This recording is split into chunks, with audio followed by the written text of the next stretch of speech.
दुनिया के फैसले पाकिस्तान में होने का वक्त आ गया। छोड़कर जंग का मैदान अमेरिका और ईरान आ रहे हैं पाकिस्तान। अमेरिकी नायब सदर ने इस्लामाबाद के लिए उड़ान भर ली। जेडी वेंस ईरान से मुस्बत बातचीत के लिए पुरुमीद, कहा मुस्बत मुज़ाकरात चाहते हैं, ईरान मुखलिस है तो हम भी खुले दिल से बात करेंगे। अगर ईरान ने हमारे साथ खेलने की कोशिश की तो हम भी कमजोरी नहीं दिखाएंगे। वेंस की रवानगी के साथ ही ट्रंप ने सोशल ट्रूथ पर लिखा, दुनिया की ताकतवर तरीन नई शुरुआत होने जा रही हैं।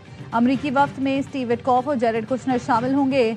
ईरान की तरफ से वफ्द स्पीकर बाकर कालिबाफ की सरबराही में आएगा। पाकिस्तान की कोशिशों से अमरीका और ईरान में 2 हफ्ते की जंगबंदी हुई। वजीर आजम शहबाज शरीफ ने दोनों मुल्कों को बराह रास्त मुज़ाकरात के लिए इस्लामाबाद मदऊ किया था।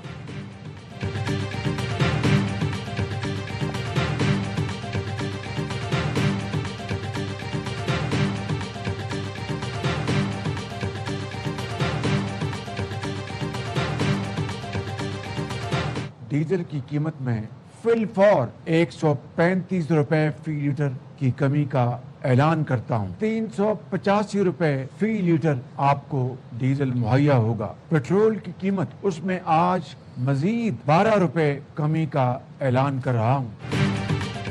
वजीर आजम ने पेट्रोल की मस्तूआत की कीमतों में कमी कर दी। डीजल 135, पेट्रोल 12 रुपए फी लीटर सस्ता करने का ऐलान। मिट्टी का तेल 17 रुपए 33 पैसे फी लीटर सस्ता। कौम से खिताब में वजीर आजम ने कहा, डीजल की कीमत में कमी से ज़रूरी शोबे को आसानी होगी। पब्लिक ट्रांसपोर्ट के अखराजात भी कम होंगे।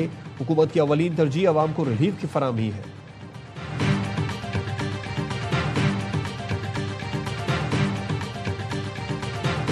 पाकिस्तान को अल्लाह ताला ने मेज़बानी का ये जो शर्फ अता फरमाया है, ये सिर्फ पाकिस्तान के लिए नहीं बल्कि आलमे इस्लाम के लिए लम्हा फ़ख्रिया है। खास तौर पर फील्ड मार्शल शहीद आसिम मुनीर और उनकी टीम को दिल की गहराइयों से तहसीन पेश करता हूँ, जिन्होंने अनथक मेहनत के जरिए जंग के शोले बुझाने और अफ्रीकैन को मुज़ाकरात पर राजी करने के लिए एक कलीदी और तारीख साज किरदार अदा किया। इस्लामाबाद में मुज़ाकरात पाकिस्तान नहीं आलम इस्लाम के लिए फ़ख्र का लम्हा है। खलीज में अब जंग नहीं अमन की बातें हो रही हैं। वज़ीर आज़म शहबाज शरीफ कहते हैं, मेरी तजवीज़ पर अमरीका और ईरान ने आर्जी जंगबंदी पर इतफाक़ किया।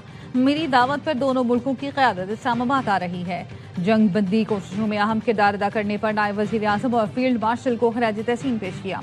जंग के शोले बुझाने में फील्ड मार्शल की खिदमत तारीख हमेशा सुनहरे अल्फाज में याद रखेगी। वज़ीर आज़म की सीनियर वज़ीरों और दीगर हुकाम से मुशावरत। शहबाज शरीफ ने कहा, हमें अमन के लिए दुनिया की हिमायत हासिल है। जीत अमन और इंसानियत की होगी।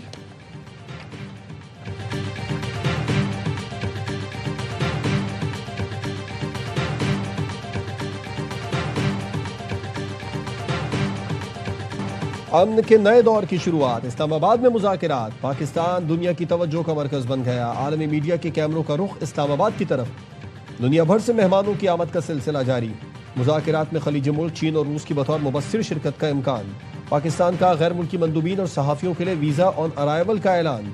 नायब वज़ीर आज़म इसाक डार ने एक्स पर लिखा, इस्लामाबाद मुज़ाकरात के लिए आने वाले वफूद और सहाफ़ियों का खैर मक़दम करते हैं।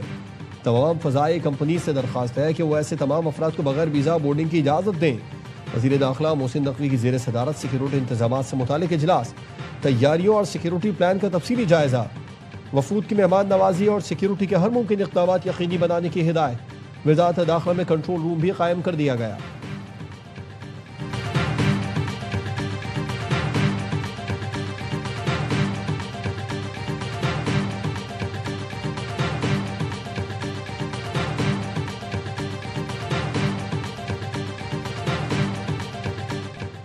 आबना हुर्मुज़ से अमरीकी जहाज गुजर सकते हैं। मुज़ाकरात के आगाज़ से पहले ईरान का बड़ा ऐलान। ईरान के नए वज़ीर ख़ारजा सईद खतीबज़ादे ने ईरानी मीडिया को बताया, अमरीकी जहाज भी आबना हुर्मुज़ से गुजर सकते हैं, मगर उस वक्त तक जब तक कि वो कोई दुश्मनी पर मबनी तर्ज़ अमल इख्तियार न करें।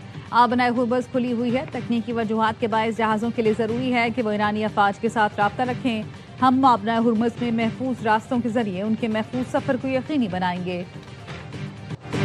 उम्मीद है इस्लामाबाद में अमन मुआहदा हो जाएगा। ईरान ने उन तमाम चीज़ों पर इत्तेफाक कर लिया जिस पर उसे इत्तेफाक करना था।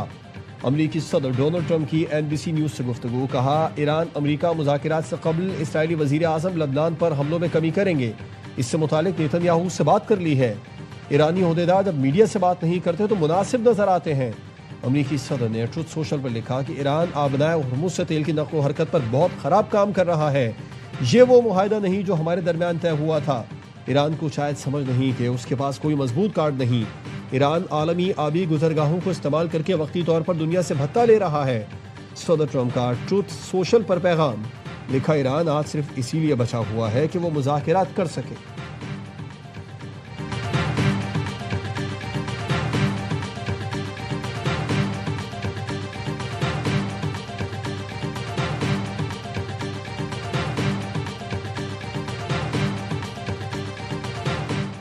वज़ीर आज़म शहबाज शरीफ से सऊदी वज़ीर ख़ज़ाना मोहम्मद अल-जदान की मुलाकात। नायब वज़ीर आज़म इसहाक डार, फील्ड मार्शल सैयद आसिम मुनीर, वफाकी वज़रा भी मौजूद थे।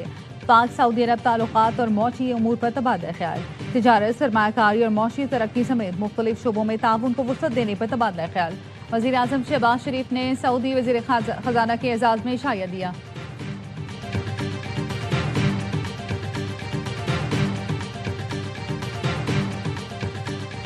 वज़ीर आज़म शहबाज शरीफ और बरतानवी वज़ीर आज़म के दरमियान टेलीफोनिक राबिता। कियर स्टारमर ने जंगबंदी में सहूलत फराहम करने पर पाकिस्तान के किरदार को सराहा। मुज़ाकरात की बहाली के लिए पाकिस्तान की सफारती काविशों की तारीफ। अमन मुज़ाकरात की मेज़बानी पर वज़ीर आज़म शहबाज शरीफ को मुबारकबाद भी दी। बरतानवी वज़ीर आज़म का अमन मुज़ाकरात की कामयाबी के लिए नेक तमन्नाओं का इजहार। दो तरफ़ा ताल्लुकात को फ़रोग़ देने के लिए मिलकर काम किया जाएगा। दोनों रहनुमाओं का इत्तेफाक।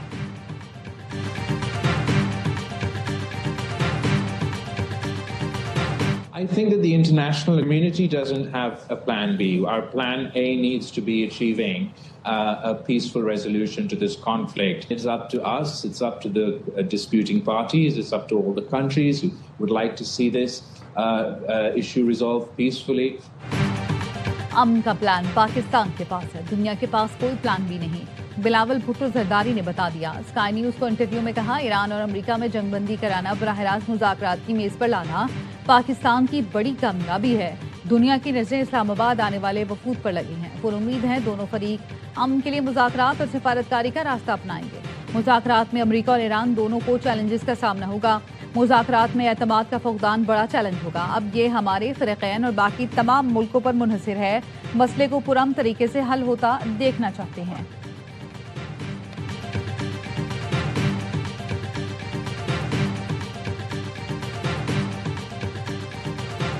देखिए, तमाम तर सहूलियात जो किसी भी सहाफ़ी को ज़रूरी होती हैं अपने फ़राइज़ सर अंजाम देने के लिए, वो दी गई हैं। और उसमें यहाँ पे हाई स्पीड इंटरनेट की फैसिलिटी है, स्क्रीनें नस्ब की गई हैं, पूरी दुनिया से कवरेज आ रही है, कंप्यूटर्स, प्रिंटर्स, खाने पीने का यहाँ पे इंतज़ाम किया गया है, पॉडकास्ट स्टूडियो बनाए गए हैं, कवरेज के लिए बूथ्स बनाए गए हैं। तो every possible facility is being provided.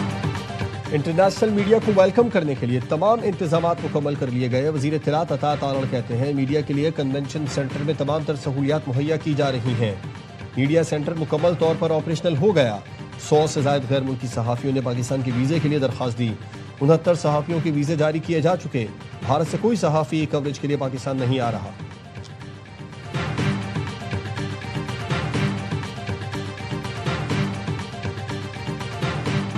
Pakistan super league में सिंध डर्बी, सूबे के दो बड़े शहर कराची और हैदराबाद आज पहली बार टकराएंगे। पेशावर ज़ल्मी के खिलाफ सेटबैक के बाद कराची के शेरों ने तगड़े कमबैक पर नजरें जमा ली। किंग्स ने 4 मैच खेलकर 3 में कामयाबी हासिल की। हैदराबाद किंग्स में 4 में से एक भी मैच न जीत सकी। कराची किंग्स के मोहम्मद वसीम कहते हैं, अपनी टीम को ट्रॉफी जिताना मिशन है। नेशनल स्टेडियम में आज शेड्यूल पहला मैच लाहौर कलंदर्स और नाकाबिले शिकस्त पेशावर ज़ल्मी के दरमियान खेला जाएगा। और रावलपिंडीज की एक और मायूस कुन कारकर्दगी। HBL PSL 11 में लगातार 5वें मैच में शिकस्त।